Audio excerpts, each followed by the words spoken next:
నిర్గమకాండము గ్రంథము 29వ అధ్యాయము 37 వచనములు కలిగినటువంటి అధ్యాయము ధ్యానము. నిర్గమకాండము 25వ అధ్యాయము మొదలు 40వ అధ్యాయం వరకు వ్రాయబడినటువంటి వాక్యము ప్రత్యక్ష గుడారం.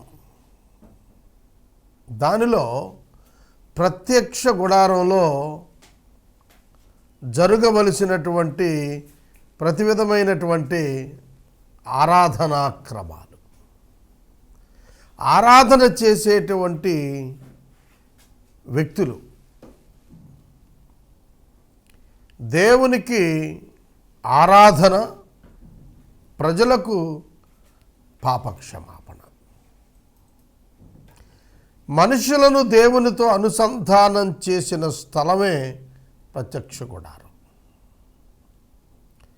కనుక ప్రత్యక్ష గుడారమునందు ఎవరెవరు ఏ ఏ విధులు పాటించాలో, యాజకులు ఎట్లో, లేవీయులు ఎట్లో, అటువలనే ప్రధాన యాజకుడు ఎట్లు పనిచేయవలెనో, ఏ విధంగా వారు దేవుని పని కొరకు సిద్ధం కావలెనో ప్రధానంగా వ్రాశాడు. కనుక 29వ అధ్యాయాన్ని మనం చూస్తున్నప్పుడు ఇందులో యాజకుల ప్రతిష్ఠ కార్యక్రమం కనిపిస్తుంది. చూడండి, ఏ పని అయినా కూడా, ఏ ఉద్యోగం అయినా కూడా మీరు గమనించినట్లయితే ఆ ఉద్యోగము కొరకైనటువంటి ఒక ప్రాపర్ ట్రైనింగ్, సరి అయినటువంటి శిక్షణ, విధి విధానం అన్నీ ఉంటాయి. దేవుని పని నిమిత్తము కూడా దేవుడు ఆ విధంగానే కొన్ని ప్రత్యేకమైనటువంటి విధానాలు ఏర్పరిచాడు.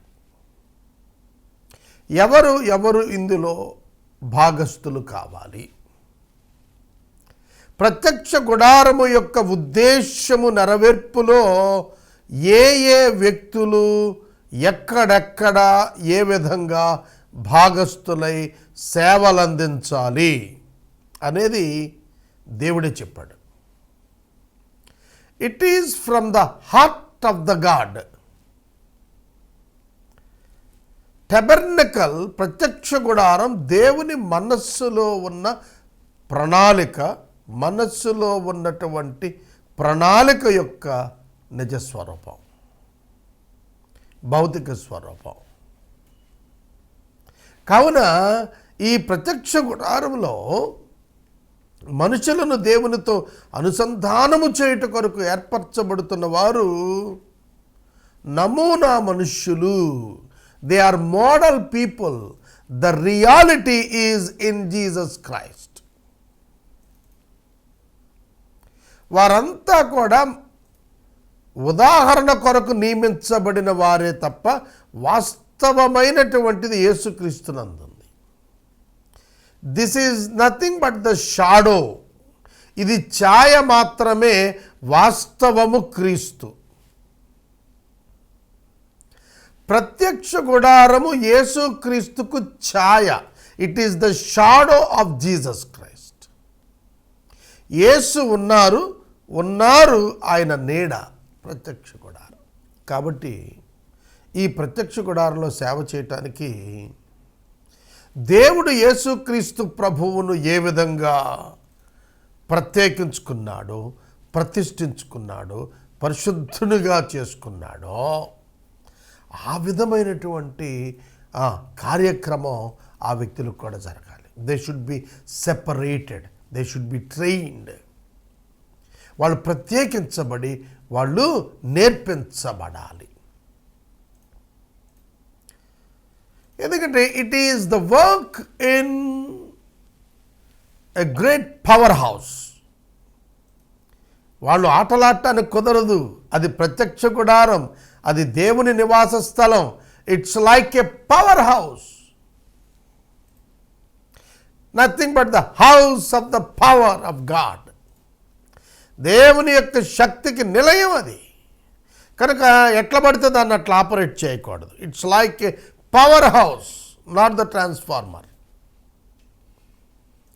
ఏదో ఒక ట్రాన్స్ఫార్మర్ కాదు, అసలు పవర్ హౌసే అది. జస్ట్ లైక్ ఏ సబ్స్టేషన్. కనుక దేవుడు స్వయంగా అక్కడికి వచ్చేస్తున్నాడు, అక్కడ ఉంటాడు, ఆయన సన్నిధి ఉంటుంది, ఆయన వాక్ అక్కడి నుంచే వెలువడుతుంది. కాబట్టి అక్కడ ఆటలు కుదరదు. ఆ విషయం ఇశ్రాయేలీలందరికీ బాగా తెలుసు. ఎందుకంటే నిర్గమకాండంలో 19-20 అధ్యాయాల్లో సినాయి పర్వతం మీదకు యెహోవా దేవుడు దిగొచ్చినప్పుడు ఆ ప్రదేశం అంతా కూడా అగ్నిమయమై కనిపించింది. ఆయన మాట్లాడుతున్నప్పుడు వచ్చిన ఉరుములు మెరుపుల శబ్దానికి వారు చనిపోతామని భయపడ్డారు. ఆ భయంకరమైన దృశ్యం కనబడకుండా అదే లక్షణాలు కలిగి ప్రత్యక్ష గుడారంలో ఉంది. కాబట్టి no entrance to others, it's only for the లెవైట్స్.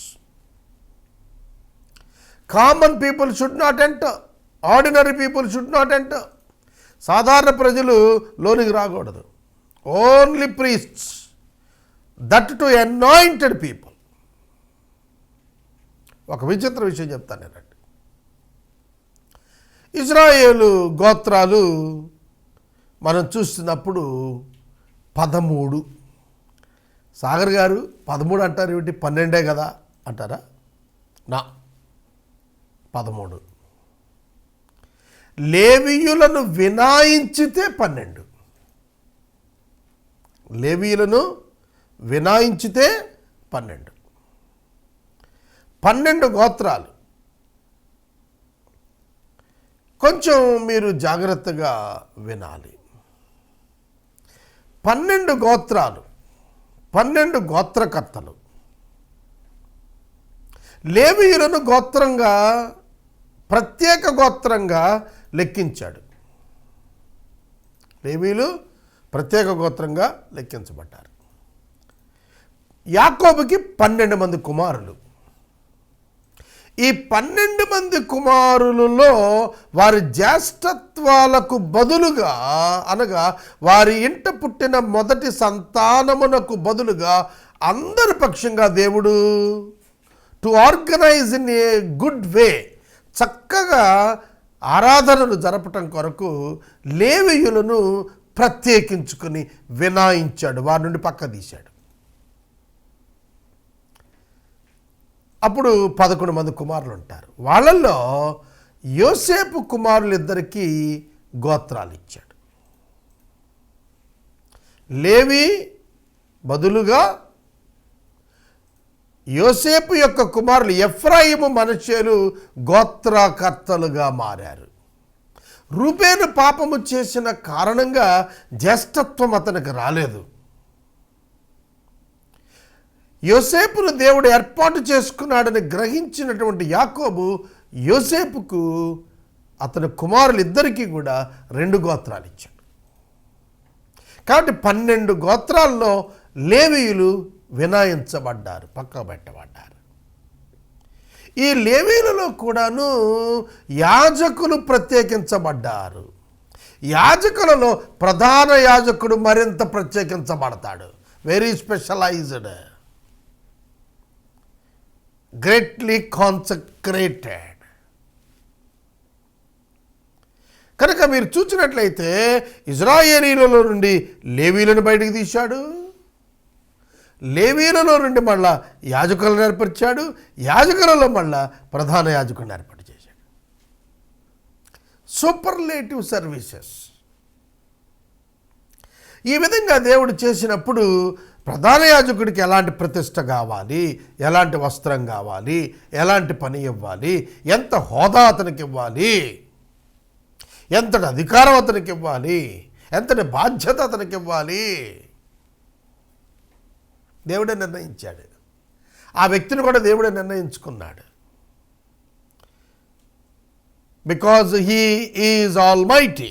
ఆయన సర్వశక్తి కలిగిన వాడు కనుక తన కొరకు ఎవరు కావాలో తానే నిర్ణయం చేసుకున్నాడు, తానే పిలుచుకున్నాడు, తానే ప్రతిష్ఠించుకుంటాడు, తానే అభిషేకించు. దాని యొక్క ఛాయ కనపరచడానికి, దాని ఎగ్జాంపుల్ కనపరచడానికి ఈ విధానమైంది చేశాడు. తర్వాత నెక్స్ట్ లెవెల్ ఆఫ్ లీడర్షిప్లో ఎవరు ఉండాలి అనుకున్నాడు దేవుడు అంటే యాజకులు ఉండాలి. యాజకులు కూడా పిలువబడాలి, యాజకులు పరిశుద్ధపరచబడాలి, యాజకులు ప్రతిష్ఠించబడాలి, యాజకులు కూడా అభిషేకించబడాలి. వాళ్ళే ప్రత్యక్ష గుడారంలో సేవలు నిర్వహించాలి, మిగిలిన వారందరూ వెలుపడి ఉండటమే. కాబట్టి దేవుడు తనను తాను ప్రజలకు ప్రత్యక్షపరుచుకుంటున్న సందర్భంలో ఆ ప్రత్యక్షతను ఇస్తున్నప్పుడు ఆ ప్రత్యక్షతలో సేవ చేయటానికి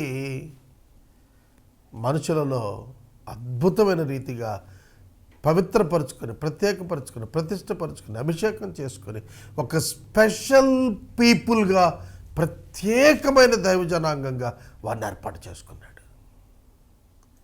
క్రీస్తు యొక్క సంఘానికి ఈ ప్రధాన యాజకుడి యొద్ద ఉన్నటువంటి యాజకులు, వారి ప్రతిష్ట, వారి అభిషేకం, ఇవన్నీ కూడా బెస్ట్ ఎగ్జాంపుల్. ఇవాళ క్రైస్తవులకు సరైన టీచింగ్ అందటం లేదండి. Who are the Christians? They are called out people, they were anointed people, they were consecrated people, and they were crowned people. That is the church. అసలు ఆ భావనే తెలియదండి. ఒక రిలీజియన్ లాగా బతికేస్తున్నారు క్రైస్తవులు ఇవాళ. Very sad of it. క్రైస్తవుడు మతంకు సంబంధించిన వాడు కాడు, పరలోక రాజ్యమునకు సంబంధించిన వాడు. Is the representative of God on the earth. దేవుని ప్రతినిధులం మనం, దేవుని ప్రతినిధులం. 82వ సంకీర్తనలో చెప్తాడు, స్మాల్ జీతో గాడ్ అని రాస్తాడు. సమాజంలో ఉన్నటువంటి విశ్వాసులు దేవుని యొక్క పిల్లలు, దేవుని యొక్క రాజ్యము యొక్క అధికారం కలిగినటువంటి వారు భూమి మీద. వీరు ప్రత్యేకించబడిన వారు. కనుక ఈ 29వ అధ్యాయంలో మనం డివిజన్ తీసుకుందాము. 1వ వచనం మొదలు 3వ వచనం వరకు ఈ యాజకులను ప్రతిష్ఠించేటువంటి పద్ధతి వ్రాస్తున్నాడు. ఏ విధంగా ప్రతిష్ఠ చేయాలి. 4వ వచనంలో వారిని శుద్ధి చేయిస్తున్నాడు, స్నానం. 5-7 వచనాల మధ్య వారి వస్త్రధారణ, వారి అభిషేకంలో ప్రధాన యాజకుని కొరకు ప్రత్యేకమైన వస్త్రధారణ, అభిషేకం. 8-9 వచనాల్లో అహరోను కుమారులను యాజకులుగా ఏ విధంగా వస్త్రధారణ చేయించాలో వారి కొరకైన ప్రత్యేక మాటలు. 10వ వచనం నుండి 14వ వచనం వరకు పాప పరిహారార్థ బలి ఇవ్వాలి. ఇది చాలా ఇంపార్టెంట్. దేవుని సన్నిధిలో ఒక వ్యక్తి ప్రవేశించాలి అంటే అతడు పరిశుద్ధుడై ఉండాలి, అనగా పాపము పరిహరింపబడి ఉండాలి. Their sins must be forgiven. Until then, he should not enter into the presence of God. దేవుని సన్నిధిలోనికి పాపములో నిలిచిన వాడు ప్రవేశింపలేడు. మీరు చూడండి, కొన్ని రకాలైన పురుగులు వెలుగును చూడలేవు. మీరు అవి చీకట్లో దాక్కుంటాయి, ఏవో వస్తువుల చాటును దాక్కుంటాయి. ఆ వస్తువు తీయగానే మళ్ళీ it searches for the darkness. అది మళ్ళా చీకటి వెతుక్కుంటూ వెళ్ళిపోతుంది. It can't see the light. వెలుగు చూడలేదు ఆ పురుగు. పాపి దైవిక వెలుగును చూడలేడు. He cannot enter into the light of God unless he has to forgive by the God. దేవుని చేత క్షమాపణ పొందకపోతే మనం దేవునిలోనికి రాలేము. అందుకే ప్రభు అన్నాడు, నా ద్వారా తప్ప ఎవడును తండ్రి యొద్దకు రాడన్నాడు. ఆయన ద్వారా అంటే he is the door. He made himself as a door. తనను ఆయన ఒక ద్వారంగా చేసుకున్నాడు. ఆయన శరీరం ఒక తెర చిరిగింది. శరీరం అనే తెర చిరిగింది. ధర్మశాస్త్రాన్ని ఆయన నెరవేర్చి కొట్టివేశాడు, కంప్లీట్ చేశాడు, తొలగించాడు, తప్పించాడు. ఆజ్ఞలు ఏవైతే ఉన్నావో వాటిని తప్పించి తొలగించాడు. కనుక మనకు 10 నుండి 14 వచనాలు పాప పరిహారార్థ బలి, 15 నుంచి 18 వచనాలు సమాధాన బలి. పాపం పరిహరించబడటం ఒక ఎత్తు అయితే దేవునితో సమాధానపరచబడటం రెండు.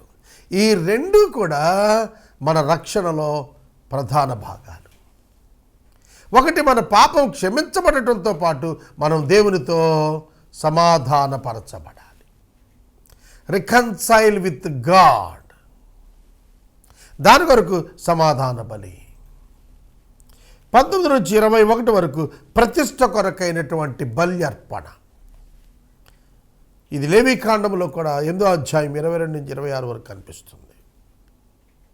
ఇక నిర్గమ 29 అధ్యాయం 22 నుంచి 28 వరకు ఒక ప్రత్యేకమైన హోమము నిర్వహించాలి వారి కొరకు. It's all the preparation for them to start their work, to begin the work in the tabernacle. ప్రత్యక్ష గుడారములో పనిచేయుట కొరకు వీరు సిద్ధం చేయబడుతున్నారు. దాని కొరకైన ప్రణాళిక 29వ అధ్యాయంలో ఇస్తున్నాడు. 29వ వచనం నుండి 37వ వచనం వరకు ఇంకా దైవ విధానములో మిగిలిన ప్రతిష్టా కార్యక్రమం వ్రాశాడు. ప్రధాన యాజకుడైన అహరోనును, యాజకులైన అతని కుమారులను మోషే ఈ విధంగా సిద్ధం చేయాలా. ఇంకా మనం ఇన్ డెప్త్ మనం వచనాల్లోకి వెళ్ళి ధ్యానం చేసేటప్పుడు చూద్దాం. చూడండి, 37 వచనాలు ఏమేమి వ్రాయబడ్డాయో చెప్పాను వివరణ. ఇప్పుడు వచనం ధ్యానంలోనికి వెళ్ళి దాన్ని ధ్యానం చేసుకుందాము. 29వ అధ్యాయము నిర్గమకాండము 1వ వచనం. వారు నాకు యాజకులగునట్లు వారిని ప్రతిష్ఠించుటకు నీవు వారికి చేయవలసిన కార్యము ఏదనగా. కంపల్సరీ నీవు చేయవలసిన కార్యము. ఎవరు పడితే వాళ్ళు ప్రత్యక్ష గుడారంలోనికి ఎట్లా పడితే అట్లా రాకూడదు. మీకు నేను మనవి చేస్తున్నాను, మాకు ఆంధ్రప్రదేశ్లో, ఇండియాలో ఆంధ్రప్రదేశ్లో పాశ్చర్లపూడి అని అమలాపురం అనేటువంటి ఊరి దగ్గర ఒక ఊరుంది. ఓఎన్జీసీ వారు అక్కడ ఒక వెల్ తీశారు, బావి. అది గ్యాస్తో నిండినటువంటిది, పెట్రోల్ బావి. ఓఎన్జీసీ వారు పెట్రోల్ ప్రొడ్యూస్ చేస్తారు కదా, గ్యాస్ ప్రొడ్యూస్ చేస్తారు కదా, ఆ బావి అది అంటుకుంది, ఫైర్ అయిపోయింది. అది దాని యొక్క మంటలు తాడి చెట్టంత ఎత్తు ఎగసి పడుతున్నాయి. ఆ చుట్టుపక్కల ప్రాంతం అంతా కూడా కొన్ని 100 మీటర్ల వరకు తగలబడిపోయాయి. ఆ వేడికి భస్మం అయిపోయాయి. ప్రభుత్వం ఆ చుట్టుపక్కల 5 కిలోమీటర్ల ప్రాంతం వరకు ఉన్నటువంటి ప్రజల్ని ఖాళీ చేయించేశారు. ఈ బ్లో అవుట్ అలా విస్ఫోటనంగా తగలబడుతూ ఉన్నటువంటి ఆ వెల్ క్యాపింగ్ చేయాలి, దాన్ని మూసేయాల, దాన్ని ఆర్పాల. భారతదేశంలో ఉన్నటువంటి వారు ప్రయత్నం చేశారు. ఆ ఫైర్ ఫైటర్స్ ఉంటారు, వాళ్ళు ప్రయత్నం చేశారు, అవ్వలేదు, చేయలేకపోయారు. అప్పుడు భారత కేంద్ర ప్రభుత్వం అమెరికా దేశాన్ని అభ్యర్థించింది. వాళ్ళు నీల్ యాడమ్స్ అనే అతన్ని ఒక టీంని పంపించారు. అతనితో పాటు 2-3 వచ్చారు. వాళ్ళు స్పెషల్ హెలికాప్టర్లో తీసుకెళ్ళి ఆ బ్లో అవుట్ చూయించారు. That is the first day. వారు వచ్చిన తర్వాత ఆయన చెప్పాడు, నీల్ యాడమ్స్ చెప్పాడు, it is very simple blow out, we can handle it, we can close it. మేము ఇది చాలా చిన్నది ఆర్పేస్తా అన్నారు. అందరూ సంబరపడ్డారు. ఆ తర్వాత రోజున వారు ఆ స్థలానికి వచ్చారు. స్పెషల్ వెహికల్లో వచ్చారు. వచ్చినప్పుడు వారు ప్రత్యేకమైన దుస్తులు ధరించారు. ఏ దుస్తులు? ప్రత్యేకమైన దుస్తులు ధరించారు. అవి అగ్నిలో కాలనటువంటి వస్తువులు, దుస్తులు. అవి అగ్నిలో కాలని దుస్తులు. అవి వాటిని ధరించి వాళ్ళు స్ట్రైట్గా ఆయన ఆ యొక్క మంటలలోనికి వెళ్ళిపోయాడు. అందరూ ఉత్కంఠగా చూస్తున్నారు. కొంచెం సేపటికి టప్పు మనకు శబ్దం వచ్చి ఆ ఫైర్ సడన్గా ఆగిపోయింది. ఆ వెల్కి క్యాపింగ్ పర్ఫెక్ట్గా చేసి అతను బయటకు వచ్చేసాడు. అతను మనలాంటి మనిషే, కానీ అతడు తొడుగుకున్నటువంటి ఆ యొక్క వస్త్రము, దానిని హ్యాండిల్ చేయటం కొరకు అతడు తీసుకున్నటువంటి శిక్షణ, అది అతన్ని ప్రత్యేకంగా నిలిపింది. God is like a blowed fire. దేవుడు అగ్ని వంటి వాడు. నోబడి, ఎవరు కూడా ఆయనతో ఆటలాడలేరు. కనుక వాళ్ళు పనిచేయబోతోంది ఒక పవర్ హౌస్లో, ఒక బ్లోఅవుట్ ప్లేస్లో పనిచేయబోతున్నారు. అందుకని చెప్పాడు, నువ్వు వాళ్ళకు ఒక కార్యం చేయాలి. They are ordinary human beings. మీకు ఒక మాట చెప్తానండి, దీని పవర్ ఎట్లా ఉంటుందో ఒక మాట చెప్తాను. సిలువలో యేసుక్రీస్తు ప్రభువునకు దేవాది దేవుడు ఆయన శరీరం మీద, సిలువలో యేసు శరీరం మీద మానవ పాపాన్ని మోపి పరలోకము నుండి అగ్ని కుమ్మరించాడు, ఉగ్రత కుమ్మరించాడు ఆ శరీరం మీద ఉన్న పాపం మీద. అది డైరెక్ట్గా యేసు శరీరం మీద తాకింది. అది ఎంతటి హెల్ ఫైర్ అంటే, హెల్ అనేది ఎంతకాలం ఉంటుందో దాని యొక్క కంప్లీట్ పవర్ ఫ్యూ సెకండ్స్లో కుదించి దాన్ని కుదించి ద సేమ్ హెల్ ఫైర్ యొక్క పవర్ని యేసుప్రభు బాడీ మీద కుమ్మరించాడు. యేసుక్రీస్తు ప్రభుకి ఏం కాలేదు, ఎందుకంటే ఆయన పరిశుద్ధుడు. Jesus Christ is the Holy One. No sin in him, no sinful nature in him. యేసులో పాప స్వభావం లేదు. అందుకే ఆయన మీద కుమ్మరించినప్పుడు ఆయనకి ఏమీ కాలేదు. అయితే ఆయన పాపం మోపినందుకు బిగ్గరగా ఇచ్చాడు తప్ప, శిక్ష పడినప్పుడు ఆయన మౌనంగానే ఉన్నాడు. దాన్ని భరించాడు, ఆయన సహించగలిగాడు.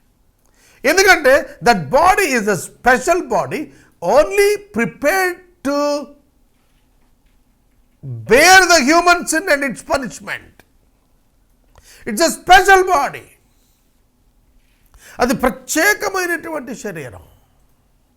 మానవ పాపము కొరకైనటువంటి అగ్నిని భరించడం కొరకు ఏర్పరచబడిన శరీరం అది.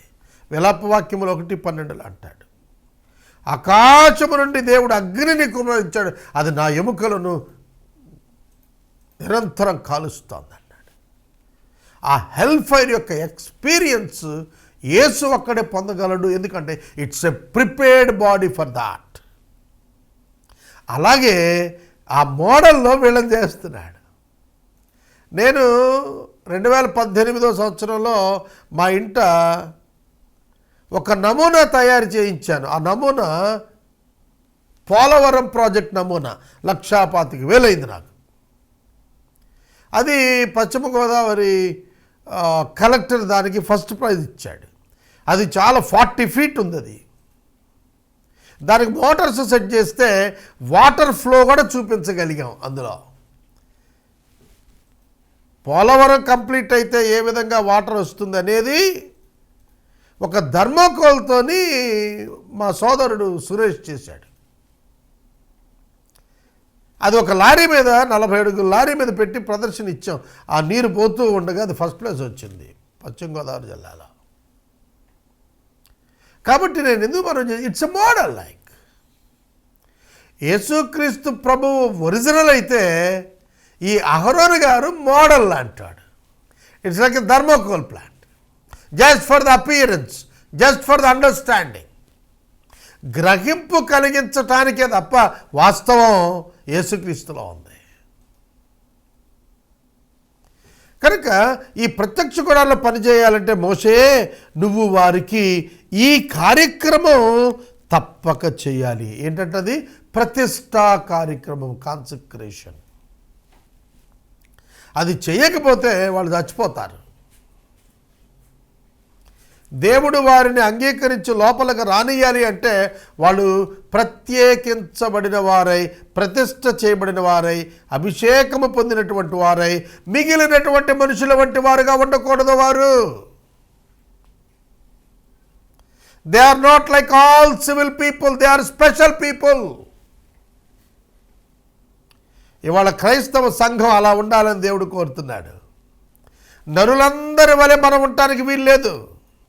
మనం ప్రత్యేకించబడ్డాం, మనం పిలవబడ్డాం, మనం ప్రతిష్ట చేయబడ్డాం, మనం అభిషేకించబడుతున్నాం ఆత్మచేత. మన నివాస స్థలం వేరు, మన గమ్యం వేరు, మన పని వేరు, మన గురి వేరు, మన బాధ్యత వేరు, మన నివాసాలు వేరు, మన ఆహారము వేరు, మన పోషణ వేరు. ఇది ఎంతమంది క్రైస్తవులకు అర్థమైంది వాళ్ళ? ఇది అర్థం కావటానికే ప్రత్యక్ష గుడారంలో ప్రతిష్టా కార్యక్రమం. ప్రతి క్రైస్తవుడు యాజకుడే. అయితే ఏ విధంగా ఆధ్యాత్మికంగా యాజకుడు శిలువ రక్తముచో శుద్ధి చేయబడుతున్నాడు, పరిశుద్ధాత్మని చేత నింపబడుతున్నాడు, దేవుని అగ్ని చేత అంతరంగమును దహింపజేయబడుతున్నాడు. He walks through the power of God. దేవుని శక్తితో నడుస్తాడు, దేవుని కొరకే నడుస్తాడు, దేవుని పనే చేస్తాడు. క్రైస్తవుడు దేవుని చిత్తమే నెరవేరుస్తాడు, దేవుని మాటే మాట్లాడుతాడు, దేవుని విధానాన్ని మరిపిస్తాడు అతని పనుల ద్వారా. దేవుడు అతని కొరకు నియమించిన పనులే చేస్తాడు. That is Christian. అదే క్రైస్తవుడు అంటే. కనుక మోషేతో దేవుడు చెబుతున్నాడు, నీవు వారు నాకు యాజకులగునట్లు.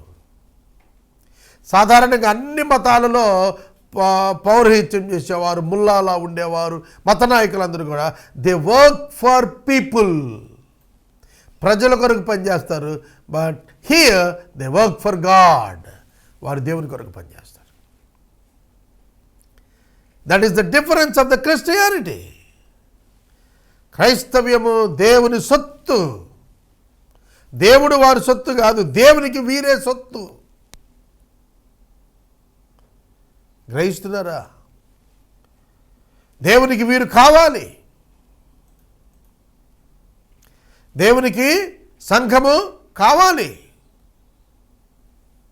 మనుషులకు దేవుడు కావాలి, కానీ క్రైస్తవ్యంలో దేవుడికి మనుషులు కావాలి. తన కుమారునికి ఒక వధువు కావాలి. That is the purpose of the creation. యేసుక్రీస్తు పెండ్లి కుమారుడుగా, సంఘము వధువు సంఘంగా తయారవటమే, వారు ఒక చోటకు చేరి జీవించటమే ultimate goal of God, ultimate purpose of God. అందుకొరకే మనం నియమించబడ్డాం, అందుకొరకే మనం పిలువబడ్డాం, అందుకొరకే మనం ఏర్పరచబడ్డాం, అందుకొరకే మనం అభిషేకించబడ్డాం, అందుకొరకే మనం ప్రతిష్ఠించబడ్డాం. మోషే వాళ్ళు నాకు యాజకులగునట్లుగా. We should walk in the light of God. We should dwell in the presence of God every time. మనము దేవుని వెలుగులో నడవాలి, దేవుని సన్నిధిలో నిత్యము జీవించాలి. God made us the partners in His work. మనలను దేవుడు ఆయన పనిలో భాగస్థులను చేశాడు. అందుకని వారు నాకు యాజకులు. They are my employees, they are my people, they are my chosen. సహోదరుడా, సహోదరి, do you understand who are you? నీకు అర్థమవుతుందా నువ్వెవరవో? ఇది మనం వెంటనే మర్చిపోతాం, వెంటనే మర్చిపోతున్నాం. దేవుని ఆత్మ నీలో ఉండి నిన్ను రగులుస్తూ ఉన్నాడు. దాని కొరకు ప్రభు అంటున్నాడు, నాకు యాజకులగునట్లు వారిని ప్రతిష్ఠించు. ఇక్కడ మోషే వీళ్ళను ప్రతిష్ఠిస్తున్నది మోడల్ 1. అపోస్తుల కార్యముల గ్రంథంలో సంఘము యొక్క ప్రారంభం మనం చూస్తాం. సంఘాన్ని ప్రారంభించినటువంటి అపోస్తులను గురించి యోహాను సువార్త 17వ అధ్యాయంలో యేసు ప్రభు అన్నారు, తండ్రి నీవును నేనును ఏకమై ఉన్నలాగన వీరును మనతో ఏకమై ఉండాలి. That is Christianity. క్రైస్తవుడు అంటే తండ్రి అయిన దేవునితో కుమారుడైనటువంటి దేవుని ద్వారా అనుసంధానం చేయబడిన గుంపు.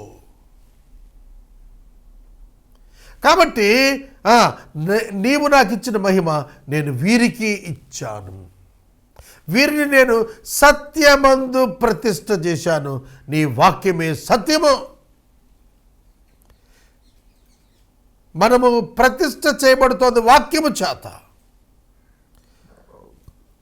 ఓల్డ్ టెస్టిమెంట్లో నీటితో శుద్ధి, ఓల్డ్ టెస్టిమెంట్లో రక్తం చెమర్చి చెవుల మీద వేయటం, బొట్టన వేలు మీద వేయటం, కాలి బొట్టల మీద వేయటం, దీని వివరాన్ని నేను ఇస్తాను, అర్థం చెబుతాను తర్వాత.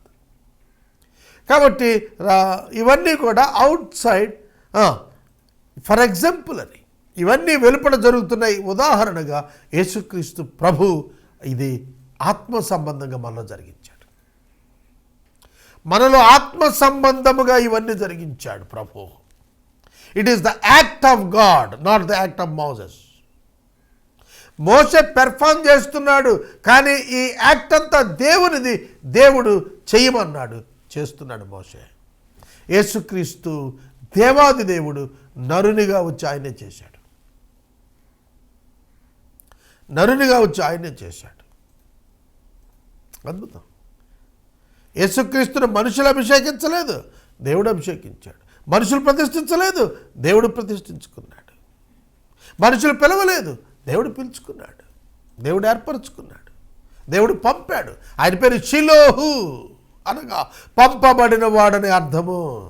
ఆయన అపోస్తలుడు అనగా పంపబడిన వాడని అర్థము. He was sent by God.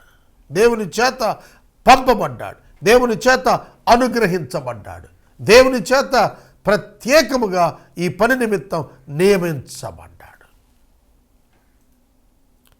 ఆయనకు ఒక పనిచ్చి పంపాడు దేవుడు. యోహాను 17:4 చెప్పాడు, చేయుటకు భూమి మీద నీవు నాకు ఇచ్చిన పని సంపూర్ణముగా చేసి నేను నిన్ను మహిమపరిచాను అన్నాడు.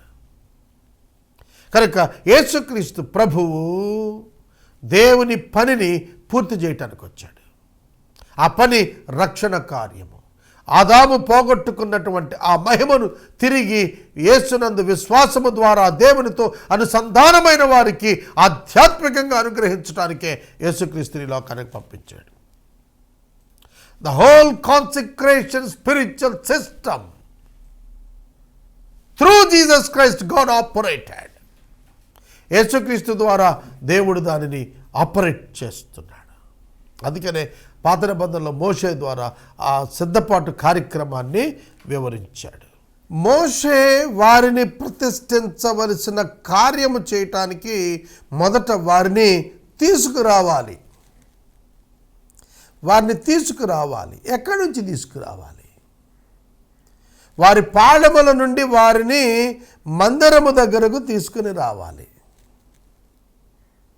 కనుక గుర్తించండి, ఎలా తీసుకురావాలో చెప్పాడు, ఎవరిని తీసుకురావాలో చెప్పాడు. ఎవరు తీసుకురావాలి? అహరోనును అతని కుమారులను గుడారము యొక్క ద్వారము దగ్గరకు తీసుకురా.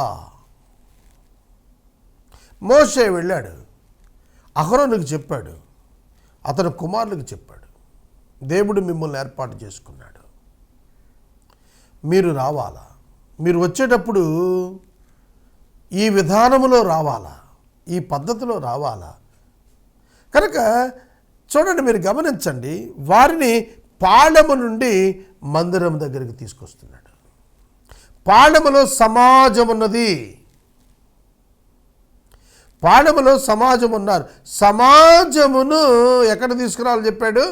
ప్రత్యక్ష గుడారం దగ్గరకు తీసుకుని రావాలని చెప్పాడు. కనుక ఒక వ్యక్తి దేవునితో పనిచేయవలెను అని అనగా లోకము నుండి మొట్టమొదట తనను తాను ప్రత్యేకించుకోవాలి. He should be separated from the society and from his own family. గుర్తించండి, మీరు గమనించండి. ఈ 12 గోత్రాల ప్రజలలో నుండి వీరు ప్రత్యేకించబడుతున్నారు. They belongs to God. They didn't belongs to their physical family. ఇది ఎంతమందికి అర్థమైంది? వాళ్ళ అసలు ఎంతమంది సేవకులకు తెలుసు మేము మా బంధువుల కొరకు కాదు వారి నుంచి బయటకు వచ్చాం, మేము వీఆర్ స్పెషల్ పీపుల్. కనుక ఈ ఆధ్యాత్మికమైనటువంటి కార్యములో అడుగుపెట్టేవాడు భౌతిక సంబంధమైనటువంటి సంబంధాలన్నిటి నుంచి కూడా వెలుపటికి వస్తున్నాడు. It is the spiritual relationship, not the physical relationship. The spiritual relationships dominates the physical relationship. రక్త సంబంధికులందరిలో నుండి ప్రత్యేకించబడుతున్నారు. అర్థమవుతుందా? మరలా వారిలో నుండి వారు ప్రత్యేకించబడతారు. They were specially separated from the Levites also. లేవీలలో నుండి కూడా ఏర్పాటు చేయబడ్డారు. ప్రత్యేకించబడిన వారిలో ఏర్పాటు చేయబడ్డారు. మళ్ళీ వీళ్ళు లేవీయులు ప్రత్యేకించబడ్డారు, వాళ్ళల్లో వీళ్ళు ఏర్పాటు చేయబడ్డారు. They should know first who they are, then they should prepare to meet their God and do the things for him. ఇది ప్రతి క్రైస్తవునికి అర్థం కావాలి. మనం ఈ లోకములో నుండి ప్రత్యేకించబడ్డాం. Best example Abraham. దేవుడు అబ్రహామును పిలిచినప్పుడు నీ తండ్రి ఇంటిని విడువు అన్నాడు. Your dwelling place, your native place, leave it. Leave all the physical family members. నేను చెప్పే పని మీద వచ్చేసేయమన్నాడు. నువ్వు మనుషుల మధ్యలో ఉండి సేవ చేస్తున్నటువంటి సమయంలో నీవు మనుషులలో నుండి దేవుని కొరకు పనిచేస్తున్నావని నీవు గుర్తెరగాలి. కాబట్టి దేవుడు వారిని ప్రత్యేకంగా తీసుకుని వచ్చేసే నా దగ్గరికి అంటున్నాడు. ఎందుకంటే దే బిలాంగ్స్ టు మీ. వారి యొక్క అన్నీ మారిపోతాయి. ఇక్కడి నుంచి అహరోను యొక్క పనులన్నీ మారిపోబోతున్నాయి అన్నమాట. అహరోను వ్యవసాయానికి వెళ్ళడు, అహరోను వ్యాపారానికి పోడిక, దేవాలయం దగ్గర ఉండాలి, దేవుని పనే చేయాలి, దేవుడు చెప్పిందే చేయాలి, దేవుని కొరకే జీవించాలి. First they should prepare themselves to surrender themselves to God.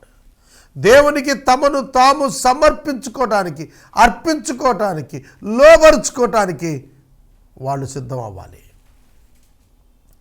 It is all the mental preparation, spiritual preparation.